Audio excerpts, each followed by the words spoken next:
Olá, pessoal, tudo bem? Sou a professora Juliane Pereira e vim continuar a nossa aula sobre estrutura da proposta de redação do Enem. Nós falamos, na primeira aula, sobre as instruções. E ali nas instruções, nós tínhamos várias dicas de como não zerar a redação, por exemplo. Não fugindo do tema, não fugindo do tipo textual dissertativo argumentativo exigido pelo Enem, escrevendo, no mínimo, 8 linhas autorais, ou seja, com as nossas palavras.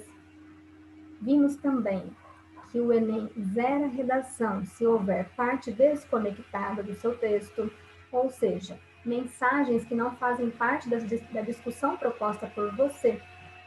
Também é zerado se o candidato assinar, rubricar, fazer alguma marcação que possa identificar esse candidato, ou até mesmo se ele fizer um desenho simples, né, mínimo, por exemplo, um emoji em alguma das linhas da redação. Tudo isso faz com que o candidato zere a sua redação. Então, agora a gente vai falar sobre a parte 2 da proposta de redação do Enem, que nós temos, então, na parte 2, os textos motivadores. O próprio nome já informa para a gente qual é a função desses textos ali na prova de redação. Motivar, ou seja, esses textos são colocados para nortear o candidato, para guiar o candidato, para que o candidato perceba qual linha de raciocínio ele deve seguir para abordar o tema proposto pelo Enem. Então, muitos alunos conversam comigo e perguntam, né? Nossa, mas e se eu não souber nada sobre o tema proposto pelo Enem? Pessoal, é muito difícil você não saber nada sobre o tema proposto pelo Enem. Primeiro, porque o tema do Enem sempre vai ser uma situação problema atual. Então, se você vive, né, em nossa realidade, se você está por dentro da nossa realidade, você vai saber alguma coisa sobre o tema proposto pelo Enem. O tema sempre é algo muito atual e alguma situação que merece ser enxergada, né? Ser discutida. Depois, né, isso em primeiro lugar. Em segundo lugar, o Enem, ele pensa assim, olha, candidato, se você não sabe muita coisa sobre esse tema, eu posso te ajudar. E aí, o que ele faz? Coloca os textos motivadores, então, para você. Ele te ajuda, ele coloca ali para você enxergar qual linha, qual argumento, o que o Enem está querendo, por onde que o exame quer que eu leve a minha discussão, né? Que eu leve o meu texto. Tá? Então, os textos motivadores, eles são para isso, para guiar o candidato. E aí, muitos alunos perguntam, questionam, né? Eu não posso me basear nos textos motivadores, eu não posso utilizar argumentos dos textos motivadores? E podemos sim, né, pessoal? Podemos. Mas nós temos que tomar cuidado com algumas situações. O candidato não pode copiar trechos dos textos motivadores. Se o candidato fizer isso, nós vimos na aula passada. As linhas com trechos de cópia serão anuladas, desconsideradas, e apenas será consideradas linhas de autoria do candidato. O que o aluno, o que você pode fazer é, você lê o texto motivador e coloca do ladinho do texto motivador, com suas palavras, algumas ideias que vêm à sua cabeça quando você leu ali, ou escreve com suas palavras mesmo, algum argumento colocado ali que você acha interessante que você possa utilizar na sua redação. Então, escreva com suas palavras do ladinho desse texto. É muito importante que você leia o texto motivador, os textos, né, na verdade, motivadores, com muita atenção e faça esse exercício. Faça esse exercício de escrever do lado mesmo. Grifar, né? Circular algumas palavras-chave que você encontre no texto motivador e escrever ao lado, à margem mesmo do texto, com suas palavras ali, quais são as ideias principais que você poderia, talvez, colocar em seu texto.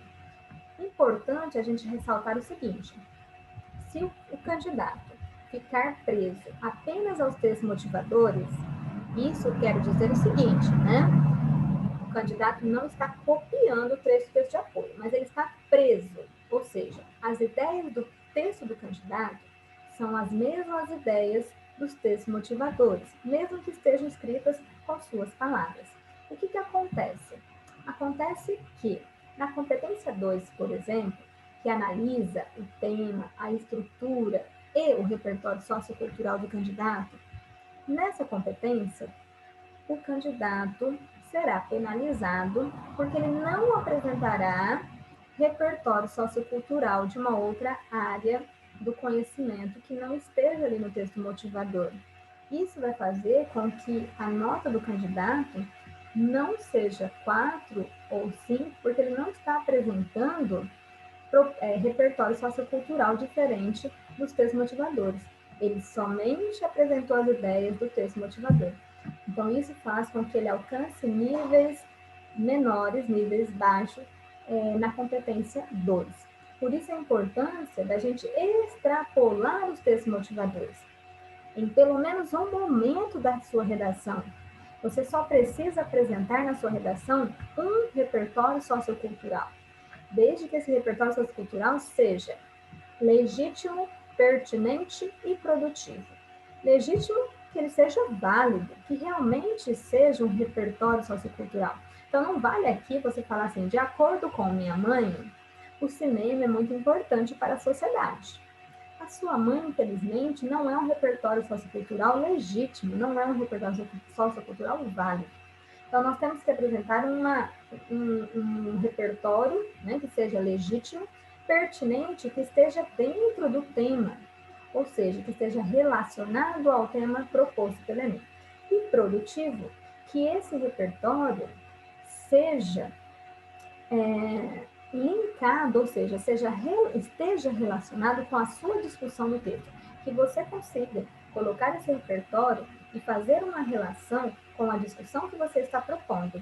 Aí sim você conseguirá a nota total, o nível total da competência 2, que é o nível 5, porque você tem uma redação dentro do tema, seu texto está escrito em um texto dissertativo argumentativo e você apresentou um repertório sociocultural válido, né? Válido no sentido de legítimo, pertinente e produtivo. Então, isso é fundamental, tá? Então, só um repertório sociocultural, desse jeito que nós comentamos, já é suficiente para você conseguir a sua nota máxima na competência 2, tá?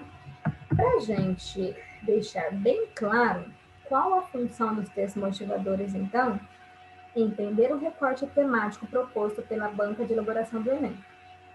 Então, é para deixar mais claro para o candidato qual é o recorte dado ali pela frase temática exposta na proposta de redação.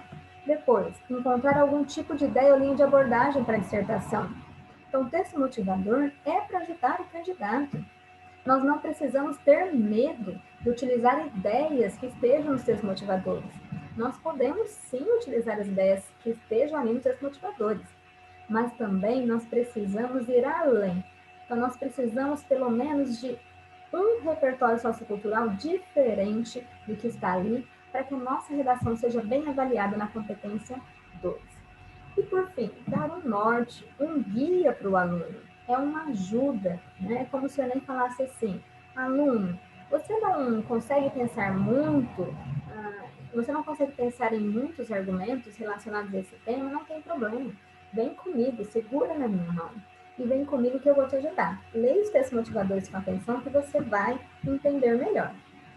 Tudo bem, pessoal? Espero que vocês tenham entendido a importância dos textos motivadores e como nós podemos utilizar os textos motivadores em nossa redação.